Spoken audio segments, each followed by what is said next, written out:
Hello and welcome to the Ride It Out podcast, the official podcast of Summernats, the world's wildest car festival. My name's JBens and I'm joined by my mate, Webby. How's it going, mate? Oh, fantastic, mate. Can you believe this is number 12? Yeah, I know. It's nuts. Absolutely nuts, mate. It's really good. And I know we've said it before, but some of the guests we've had on have just been great. Like last week with George and Chris Christou and Rocky. Wasn't Rocky fantastic? So, yeah. Really Absolutely. He's one of the most well-known rotary guys in the world. Yeah. And with, some of Australia's best car builders and engine builders. And it doesn't stop, mate. It doesn't stop. And I've even had follow-up this week from people with cars that are there that are getting unveiled. So that Rocky's building. So, yeah, it was really, really good to have him on. Yeah, nice. Awesome. Tonight we've got one of the hardest working Aussie rappers around, Kerser, who was meant to actually play at Summernats this year but got trapped by the fires. It's a bit of an interesting... Yeah, so that's a bit of an interesting situation. But what we have is some exclusive news later in the show about what's happening with him and potentially Summernats, who knows. And then we have Mad Mike, one of the world's best drifters and well-known automotive guys all around on social media. Like, this guy has got followers in the millions, and as soon as he punches out a bit of media, it just goes nuts. So looking forward to that. Webby, I heard you were going to you're going for a nap, mate. Yeah, mate, I'm going for a nap, but I'll catch up with you after you do those interviews, okay? All right, mate. No worries. We'll catch you after the break. All right. Cool. We'll cut to a skid break and we'll be back soon. Skid ad. This skid ad is brought to you by Shannon's Motoring Insurance. How mad are skids?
All right, we're back from a mad skid break. We are here with Australian Emcee Kerser. Mate, tell me, how did you get the title The Sickest? I had it in a chorus of a song, bro, and it was self-proclaimed at first, but I think over time I earned the saying, so it stuck around. Sure. Absolutely. Tell me what it's been like in lockdown as a musician. Is it challenging, no doubt? I was meant to have a tour March, April, and the start of... Actually, it was meant to go on for about 9 weeks, so I had to postpone the whole tour, so I've just really been kicking back, getting some much deserved family time, I suppose, bro, because I haven't had a break in 9 years, so it's been mad, bro. I've got to step back from the music and social media and spend time with my daughter and absolutely, my missus. Yeah, it's been really good, bro. Yeah, who inspires you as in life, just in general, you think, Kerser? My kid probably the most, man. My daughter, Diamond, she's like, that's probably my biggest inspiration, bro. Yeah, nice. Well, tell me about when you first started getting into rapping and obviously freestyling as well and rap battles and stuff. You've got, I've looked at a lot of your stuff and it's been huge. Yeah, so in grade 2, my mate Shetty brought in a Tupac CD. Yeah. And since then I was even back then it was a cassette, sorry. I was playing the cassette and then pausing it and writing the lyrics down and then eventually rap it over like a fan. So it was in me from a kid. I followed hip hop, very strongly. And then, around 15, 14, I was battling me mates, at piss ups and whatnot. And then started taking it serious. I got into battling and just did a few songs here, mucking around, then really noticed I was getting a buzz and started taking it serious, bro. And from the battles, people seen some battles, and then that caught onto my music, and it all just kind of blew up, bro. Yeah. I was using social media to my advantage then, because no radio play and. Yeah, absolutely. It can. Yeah, absolutely. Sort of good timing, really. It's like around the time, I guess, when social media really started to blow up in that sense. Yeah, it was kind of perfect timing, man, because it went from MySpace to Facebook. So I got onto the Facebook side, and then YouTube, and everything was on YouTube. Like, all my music was on there. The rap battles I was participating in were put on there. So I was pretty easy to find, and word spread pretty quick, bro. Yeah, nice. You must be one of the hardest working rappers, not only in Australia, mate, but in the world, with like 9 albums in 10 years or so. It could be more, right? It's huge. It's 9 albums in 9 years now. I'm aiming 10 to 10. There were 2 mixtapes prior to that.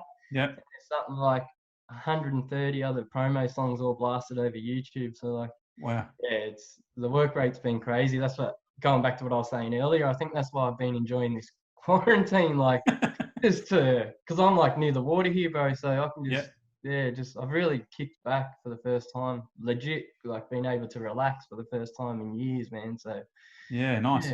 Probably even found some time to do some writing and stuff, I guess, or just totally relaxing. Believe it or not, I just stepped back from it all. Even the writing, man. People were like that. Oh, you've been smashing it out writing while you're home, and I'm thinking, no, I actually haven't. Doing the opposite for once, spending time with my family. So yeah, nice, man. Can I ask you, who would you love to, that you haven't already shared the stage with? Who would you love to share the stage with? That's a good question, bro. It'd be, of course, like D12 Eminem. That's going back to my childhood. The rapper named Fabulous is also one of my favorite rappers, and his live shows look sick. So I'd say it'd be a pick out of them, bro. Yeah, nice. Here's a curly one for you. I got asked to ask this question. Would you ever do a song with Nosey? Yeah, I would. Yeah, I was about to swear then. I remember not to. Bloody oath, I would. Yeah, awesome. Nosey. I want to meet Nosey. Yeah. He's played at Summernats last year, obviously. I'll get to the Summernats thing in a bit. Yeah. Yeah, I'm spewing I couldn't make that due to the fires and that down here. So yeah, full on, innit? Really, it was crazy. We get to make up for it, man. Yeah, absolutely. Outside of rap, what are you passionate about? What's things that you sort of get up to?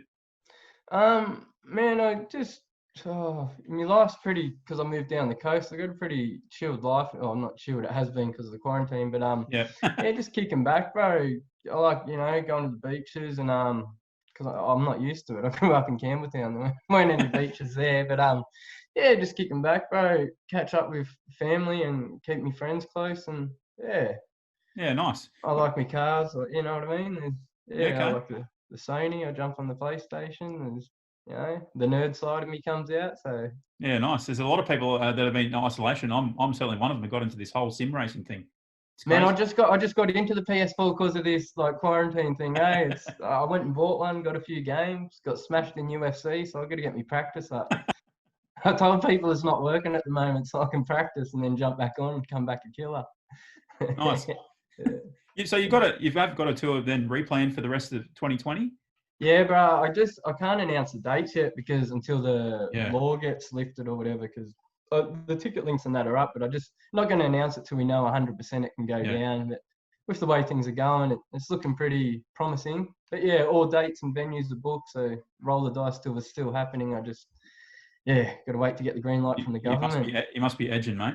I can see you ready to jump off the couch, and absolutely. Yeah, because like the album come out in April, it's like I like to tour off straight away, you know what I mean, when it's still fresh. But it's actually a blessing in disguise because I found a bunch of old instrumentals from promo songs I've never got to do live before. Wow. And some of them have like millions and millions of views on YouTube, so they're popular songs, and I finally got the instrumentals for them, so I get to do a bit of an exciting set. Yeah, nice. So obviously growing up in Campbelltown, to go back there and play, it must be huge when you play there, obviously. Yeah, so I play in Sydney. In Sydney, which is like 45 minutes from the heart of Campbelltown. But the Sydney shows, man, they're crazy. Like huge. Every state's crazy, but Sydney's got that hometown feeling, if you know what I mean, man. Yeah, absolutely. So I'm aware, obviously, you got a young family. Do you take them on tour with you? My daughter hasn't been yet though. She's seen footage and she's like, Dad, I want to go. But she's only 3 years old, so I can't yet. But I plan to, man. I do. And prior to Diamond being born, April used to come along and my missus, and Yeah. yeah, not so much anymore because she's got mum duties. Yeah, that's right. But no doubt in the future, it'd be awesome to take the family for sure. One thing I look forward to, bro, is like my daughter getting to witness me on stage, from the side of stage or whatever.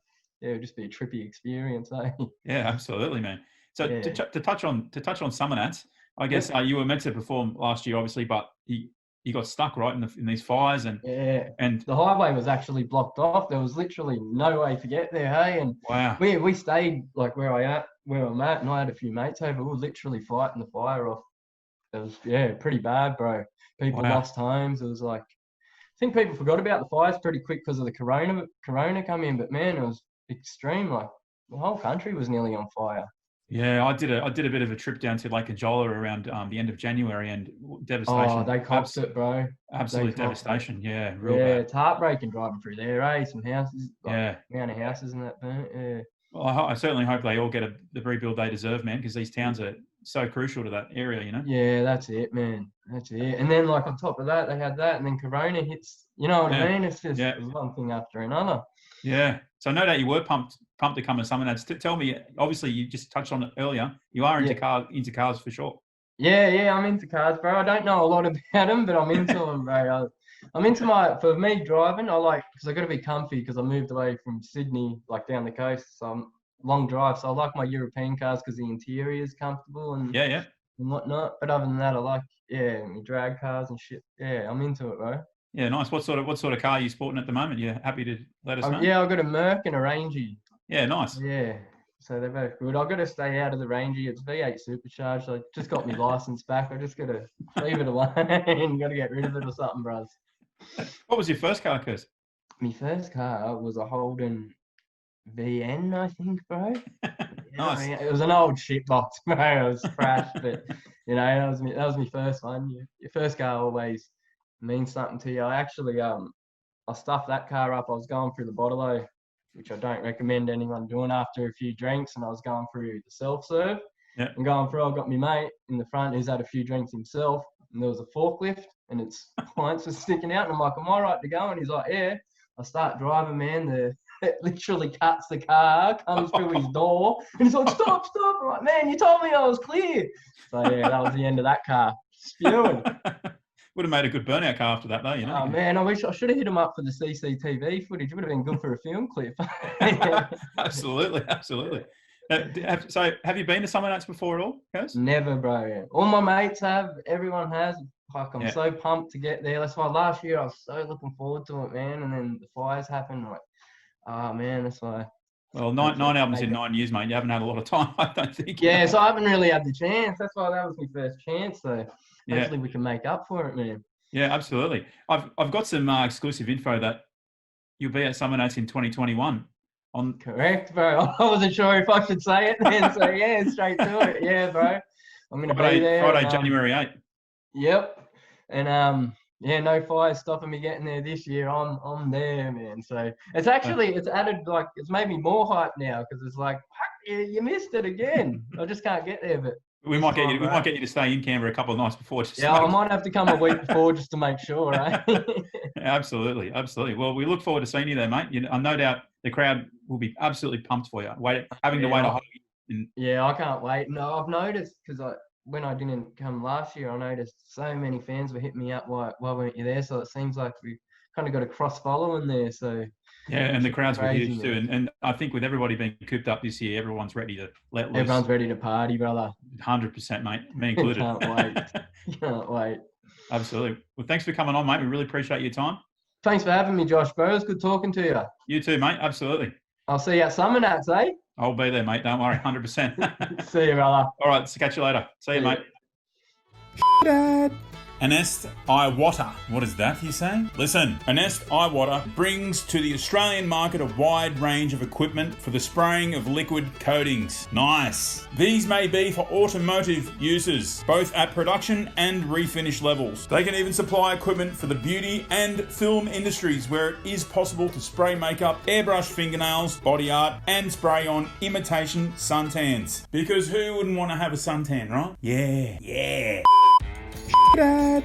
Oil change, rattle gun, gaskets, a battery, disc brakes, spark plugs? What do you need? Burson Auto Parts have more than 180 auto parts stores in Australia. They've been in the game for around 50 years. Don't turn up at Summernats in January with a box. Get that sorted, mate. Get your car fixed, repaired, ready to smash skids. You don't want to blow a wheel bearing on Skid Row, eh? You want to smash tyres like a mad dog. If you need help, call 1300 Burson or visit burson.com.au. Now. All right, we're here with Mad Mike, who hails from New Zealand. Has no doubt torched more tyres than he's had hot dinners. Tell me, Mike, what's it like to smash tyres at 200 k's an hour?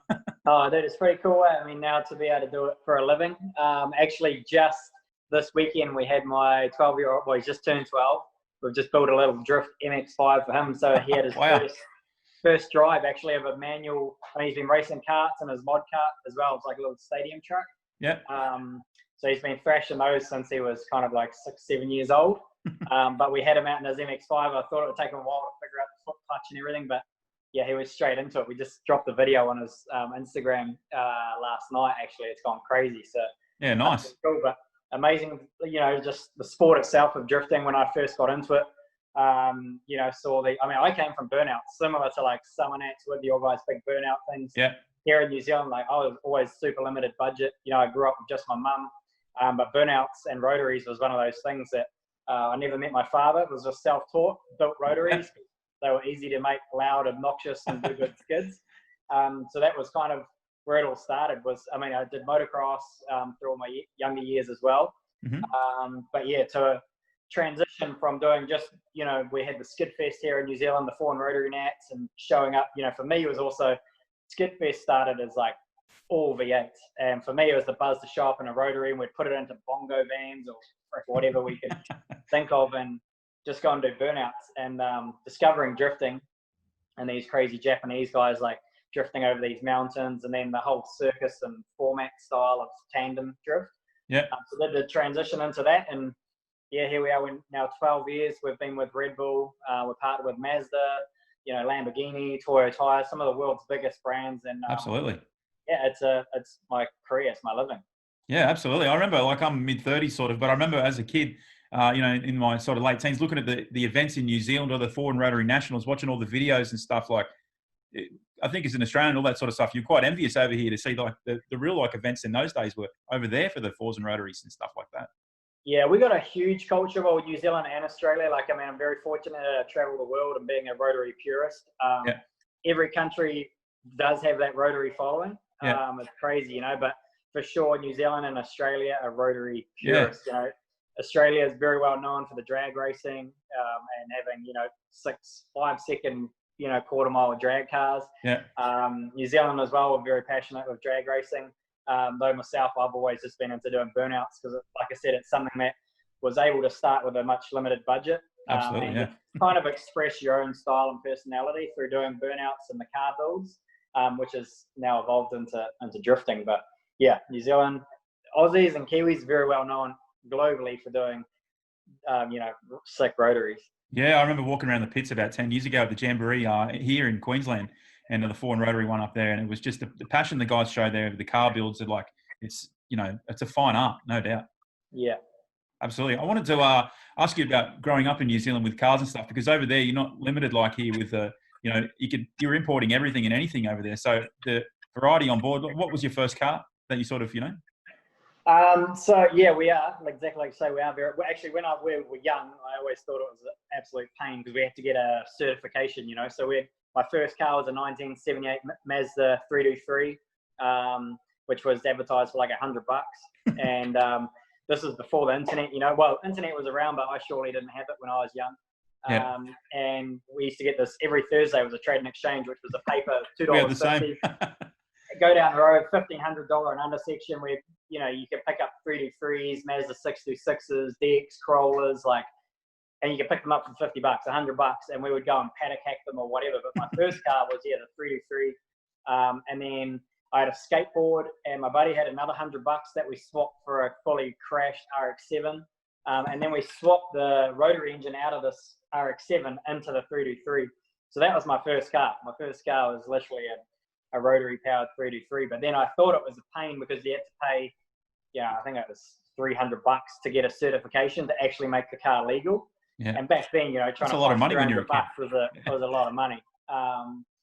But now, after traveling the world and realizing, like, man, New Zealand, we have it really sweet. To be able to get that certification, just to be able to do modifications, to have the import laws we have, is we have a lot of freedom around building street cars here in New Zealand, which is awesome. We have a massive car culture, whether you're into, Holdens, Fords, Chevys, Hondas, Rotaries, like, really, you can get away with doing a lot here. And as long as you do it properly, you get that certification. We get a tag that then is riveted to your firewall. Mm-hmm. If you're pulled over by a police officer, they can check that it's certified. If you put 2,000 horsepower V8 into your, Daihatsu Charade or whatever, that you've upgraded the brakes or something as well. So, we have some great freedom here with building cars. Same with the American stuff, with left-hand drives. And, like I said, when we were young, it was always a pain, because it was $400 or $500 you had to come up with for a certification. Yeah. But now it's like, to be able to have that freedom. I mean, you look at some of our cars, the Lamborghini, which we built last year. Yeah. My drift taxi. So my drift taxi, that's full-blown drift car. We run authority card, homologation for the roll cage and the harnesses, and it's a road-going car here in New Zealand. So yeah, we have great freedom. Yeah, absolutely. Just on the trading post thing, I remember doing that as a kid, going down and getting dragged down the. You'd have to be there at like 5 o'clock when, as soon as they open, they'd have them out the front. yeah, and you'd be straight on the calls and, trying to, hustle all the deals or wag a day off school to be able to boost out West Auckland or wherever it was to pick up the $50 car that you're going to thrash all weekend. So, and that became just common for us. Me and my buddy, we would do that every week. Some guys would go out and they'd be buying cigarettes and alcohol, and we would just go out and buy thrash cars, and that was us. Our adrenaline was purely through hitting gravel roads, and we learned the discipline of driving sideways and fast really early. Yeah, absolutely. Where's the rotary thing come from? Does that come from that what you said before about the RX-7 and dumping that motor in the Mazda? Well, because I had a motocross background, so I was always, and motocross back then in the 90s was all two-strokes. So I always loved the sound, the smell, the power, and rotaries just had that very similar to everything, So and they were cheap. I think like rotaries, they have a common, a lot of people think they're unreliable. And I think because we were young and we were pulling motors apart and we knew you could drill port them and try and make a bridge port, and we were just doing this with drill bits, And I think if you did that with any engine and trying to port it with a drill bit at the age of 13, anything's going to be unreliable, Oh, you feel like you're living the dream for sure. And show that Mazda, we have the most reliable packages out there, So we run the World Drifting Championship. We ran the whole USA Championship on the same motor, it's 1198 horsepower, 4-rotor, twin turbo, same block all year. We even had the safeties turned off for temperatures, and we pretty much just have oil pressure warning, and that's it. And we won't have anything cut the motor, because if the car straight lines before the finish line, well, that's us throwing straight back in the trailer. The judges are going to rule you out with a 0, incomplete run, and the investment for us to go overseas and take the team, transport the car, to do one round is far higher than it is to rebuild a 4-rotor. So we've just risked the engines, and the engines have always lasted. So we have this great recipe.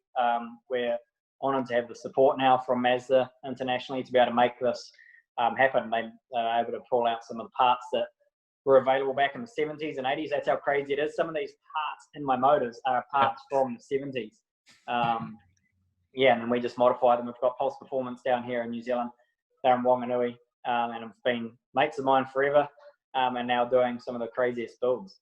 Yeah, nice. I can imagine you'd be pretty excited as a young fella there with a drill bit, attacking trying to do a port. That'd be pretty funny. Oh, mate, it was crazy, but it was just what it was, and like the rotaries have just been, Mazda and rotary is my blood, and it's our, we don't run them now just because that's our knowledge. It's like I say, it is my passion. I love the cars. I love the sound. I love the performance. And I love the fact that they were just unique, they're kind of like a love them or hate them thing. And for me, it's kind of been a big part of our success through the drifting as being, it's not winning every event, but just people can relate to the rotary, and just the fact that it is different. Do you remember your first like serious event? Can you remember that? And what car did you use? Yeah, so first big drifting event. Actually, my first time ever on a proper racetrack, was we had just completed Firsty, which is now dubbed Mad Bull Gen 7.3. So the different generations, so every time we pull it apart, rebuild it because I get sick of the wheels or sick of the body kit and want to just change it. Yeah. But my first time actually, after discovering drifting, building a drift car, my local track was Pukekohe Raceway. And, the entry speeds, even back then, were 190 kilometers an hour into the first turn. And, I pulled out of the pit. We hadn't even finished tuning the car on the dyno. We got it there, and I remember Warren Overton, who, built all the motors and stuff back then. He's like, all right, man, just go out. Let's give us 5 cruise laps, and then, we can punch into it. He's sitting there. He's got the laptop sitting on his lap. And I was just, mate, the adrenaline was insane coming out of pit lane, just straight into third gear, clutch kick around the first turn, all flat out. And then I just remember the corners, Castrol corner. I just remember all these Castrol signs coming at us like really freaking fast. Ended up spinning the car out backwards, backed it into the wall. Went on, limped the car back around, bumpers hanging off. And that was the day I had to earn my New Zealand D1NZ license to go and compete the following weekend in Christchurch. So that was my first sort of appearance on a racetrack. And at the time, a lot of people were kind of like, oh yeah, I had come from freestyle motocross doing, seat grabs and all that sort of stuff. And I think the mentality, a lot of people were kind of like, just because he can flip dirt bikes and do seat grabs doesn't mean he can drift. And that kind of, it was a bit of an eye-opener, but man, I had been thrashing and drifting cars since 13 years old down these gravel roads and in the paddocks, and we used to do motocross and doing jumps, and we zip tied the bumpers and stuff back on the car and we're straight back out there. I earned my license that day to travel to our South Island the following weekend, and I made top 16 in my first event. So wow. It was we started off with a bang, that's for sure. Yeah, it's funny that I guess the doubters didn't know about the early morning trading post, and thrashies. That's right. Man. And we'd been doing that forever. That was just the buzz. Yeah, absolutely. Can you tell me a bit about how the Red Bull relationship came about? Yes, I mean, man, for me, coming from freestyle motocross, Red Bull was always the pinnacle, the dream to be able to have that blue and silver helmet, because it didn't matter what event you go to, whether it's snowboarding or BMX or whatever, you always knew if you saw someone with that blue and silver helmet, they meant business and they were going to be good. And so anyone in this industry of motorsport or doing anything extreme, you'd be crazy not to have the same vision. We picked it up in my second year of drifting. We got an invite to Singapore, and it was Formula Drift, which is the US biggest drifting sanction body in USA. Still to this day, Formula Drift is the Formula One of drifting. Yeah. And they were hosting this event in Singapore to do an Asia Championship. And I went over there, I wrecked the car into the wall on the first lap of practice. My mentality back then was Mad Mike, coming from freestyle motocross, just checkers or wreckers attitude. Like I say, put it into the wall on the first lap of practice, spent the whole practice day trying to find parts, because we didn't even have many parts that we sent over with the car. And so we were pulling bits off, random cars, making them work. And then went out, I qualified first and finished third overall in that event. Wow. I had some good, really good results through New Zealand. We'd also been to the States as well and made a top 16 in a USA versus Japan event at Irwindale Speedway. Within that year, we had some really strong results. And after that one in Singapore, getting third in the Asia Pacific World Drift Champs, came home with an email from Red Bull saying, welcome to the family. Wow. That was just the dream email. Anyone in my industry could, well, for me anyway, it was the biggest dream, to be able to go in there. And that was really the flipping point from turning it into just a hobby, investing so much time and working to be able to afford freaking 6 tires so I could go and burn rubber on the weekends to try and develop my skills, was then actually getting an income, being able to employ specialists in suspension to be able to make sure we've got the best of the best, and data and all that. And then it's just really unfolded. And now 12 years with that company, we've been able to fly many of my dreams. They say Red Bull gives you wings. Like, man, they have flown so many of my dreams, from events like Red Bull Drift Shifters to hill climbs where it's like, chasing my own adrenaline and expressing my own, showing drifting, because drifting being a judge sport, you've got 3 judges, they want to see what they want to see.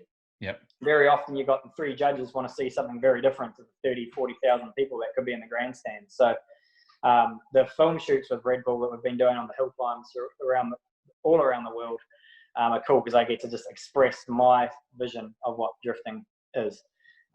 So yeah, doing those sort of things. And, we won the Japanese championship in 2018, which for me is the pinnacle, to be able to go alongside and compete against my heroes. And, to do it with Kawato-san, who's Japanese, builds the cars, preps the cars, maintains the cars, like the whole lot. So to win that was huge. So yeah, it's been incredible to have their support over all these years. And we're still, man, so many more ideas and stuff that are floating around right now. Yeah, absolutely. Sky's the limit, no doubt. Yeah. I was going to say to you, being part of the Red Bull crew, no doubt you've been to some pretty cool events and met some pretty rad people. You got any little quick stories or anything about that?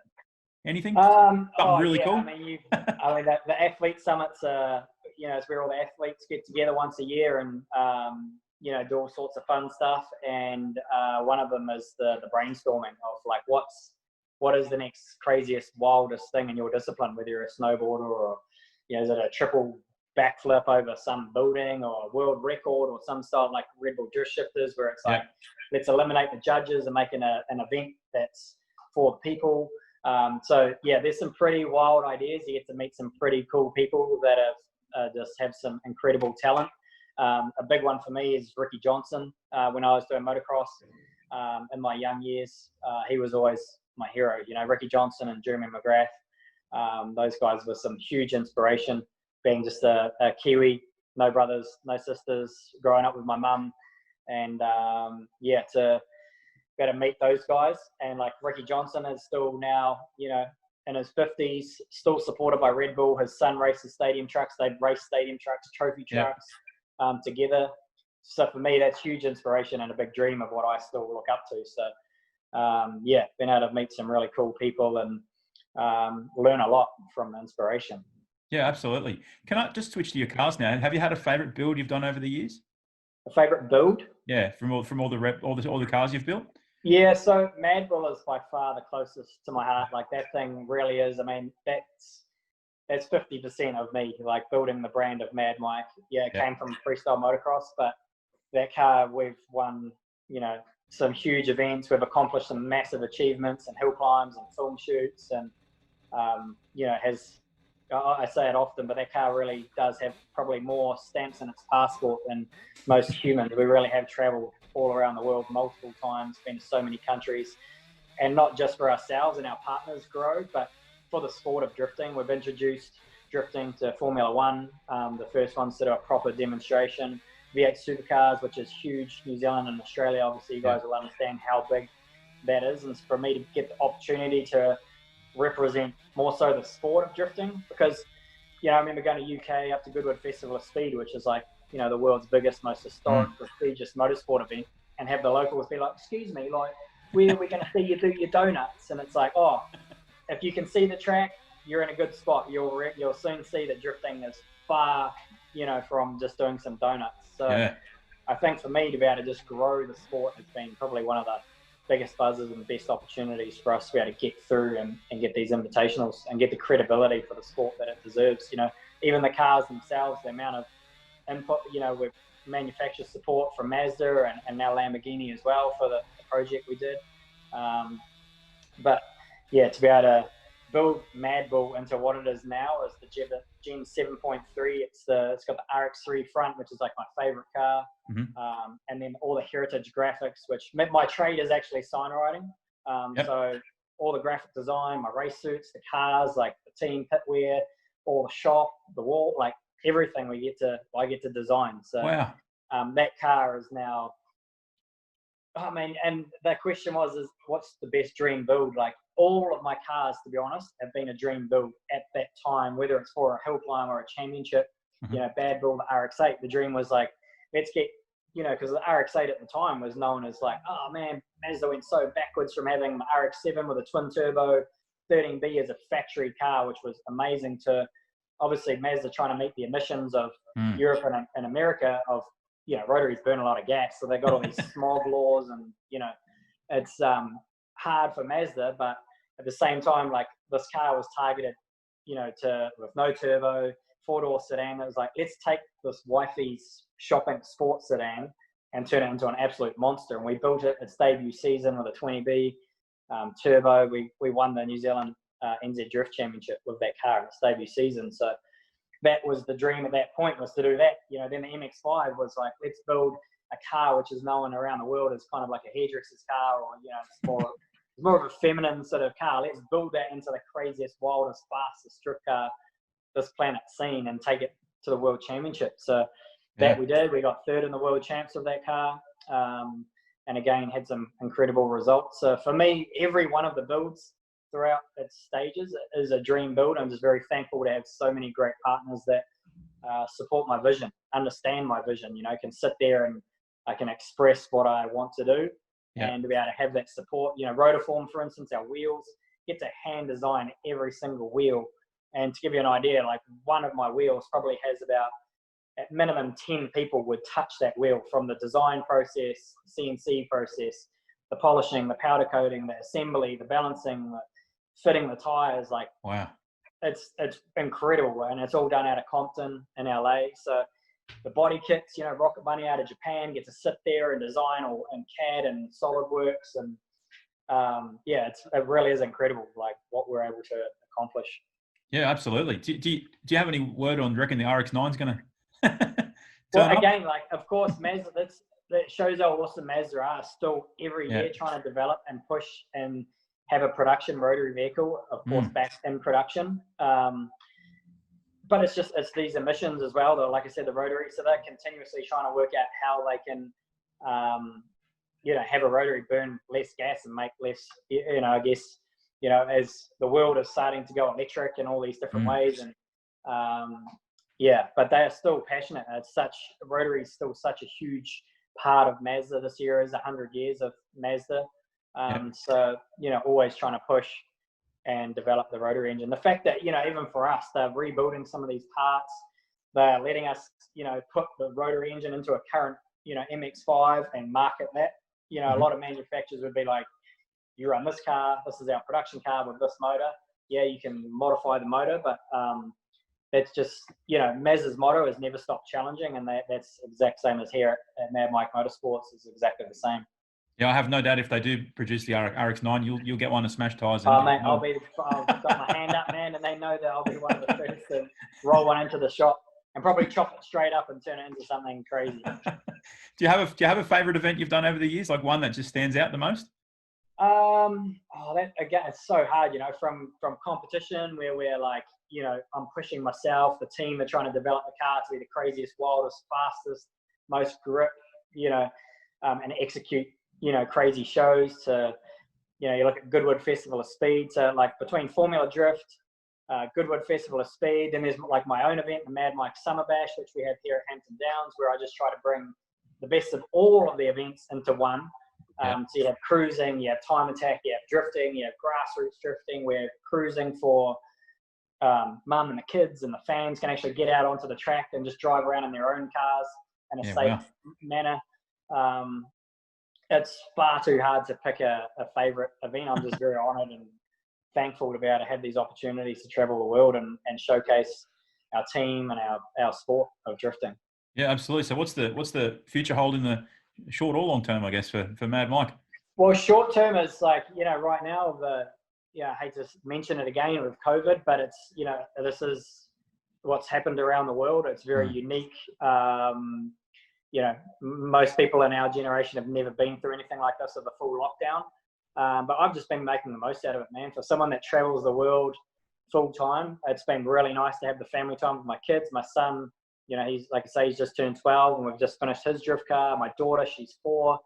She wants to race everything she hops on, and she's more competitive than a lot of us.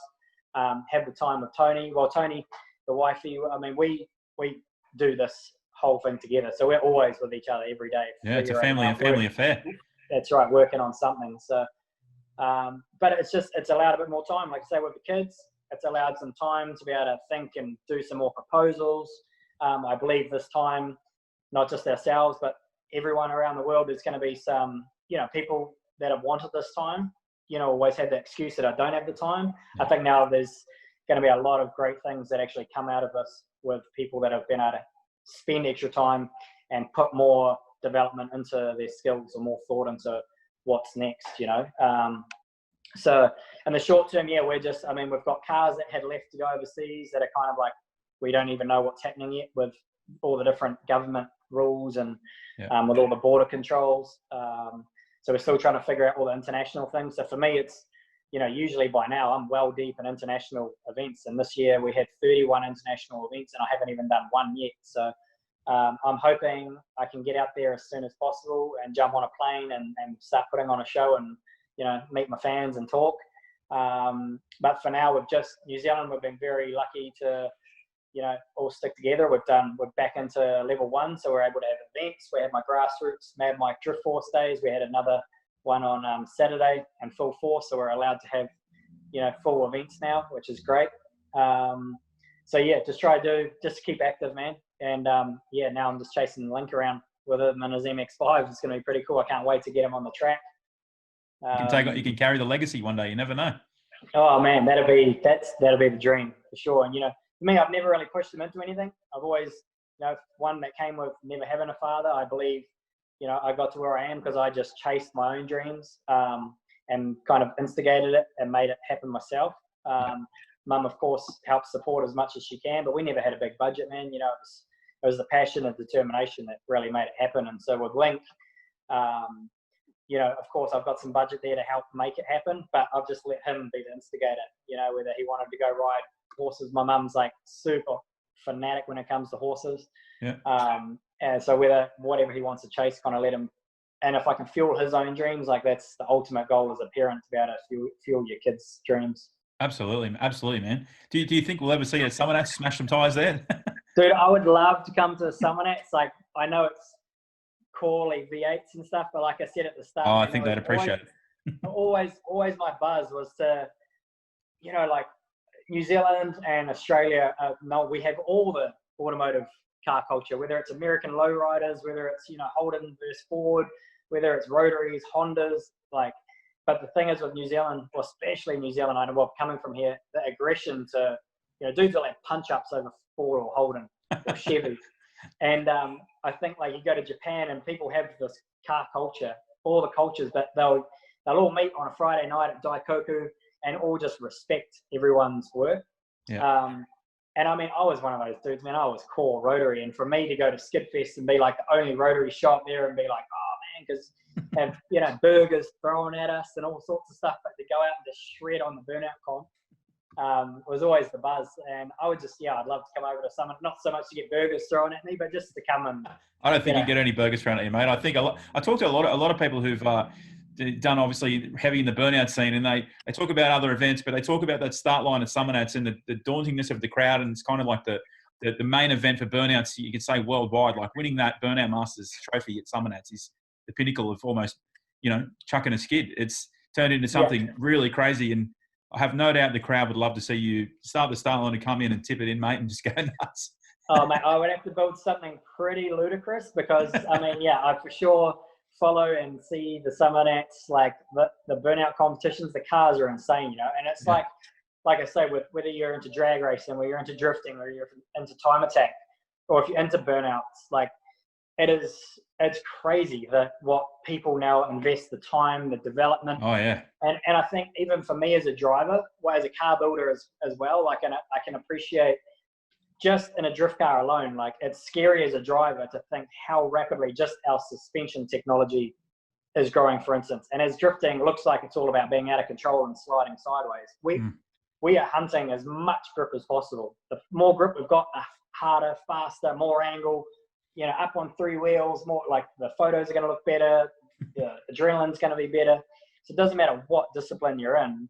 It's crazy to think the technology now that all these companies have been able to put into products to be able to make these cars go harder and faster. And yeah, the burnout cars in Australia are by far some of the wildest. So I would have to try and build something pretty ludicrous, I think, to come over and compete to try and take that trophy. But, you know, for me, it's not always about the trophy. You know, there's judges.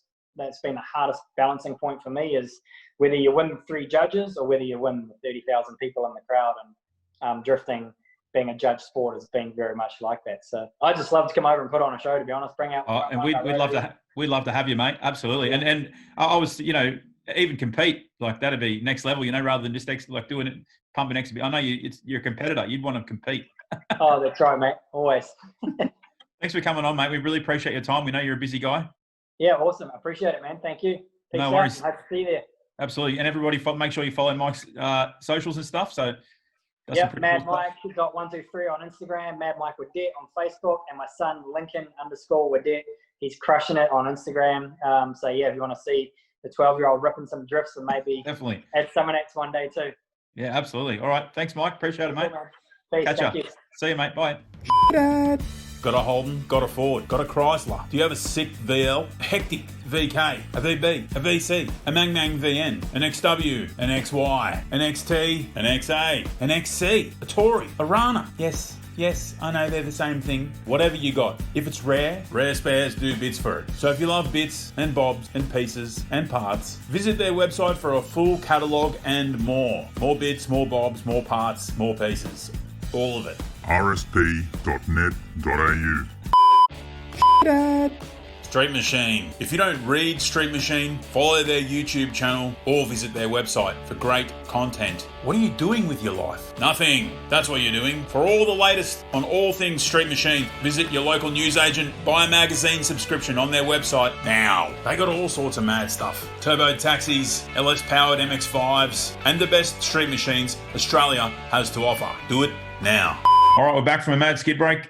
Thanks so much to everybody coming on. Webby, you had a nice sleep, mate? Yeah, but listen to those guys, hey, pretty funny. Yeah, they are very funny. They're very, very cool dudes, man, both those guys in their own right. And, you know, like a lot of what Kerser said, a lot of it's down to hard work. 9 albums in 9 years, that is absolutely nuts. And the news that he's going to be playing at Summernats next year, so that's absolutely awesome. Also, Mad Mike, he's got his son into drifting now, an MX-5, so crazy times. Yeah, right. Fantastic. Absolutely. All right, it's question of the week time. Webby, fire away, mate. All right, mate. Well, so this is for all the people that have just been listening. So I want to know, what country is Mad Mike come from? So if we shoot your answers into podcast at summernats.com.au. And the prize is a Canna pack, I believe. Yep. Supplied from Canna. It's a pack full of some merch. I think you get a stubby cooler and a cap and a few things like that.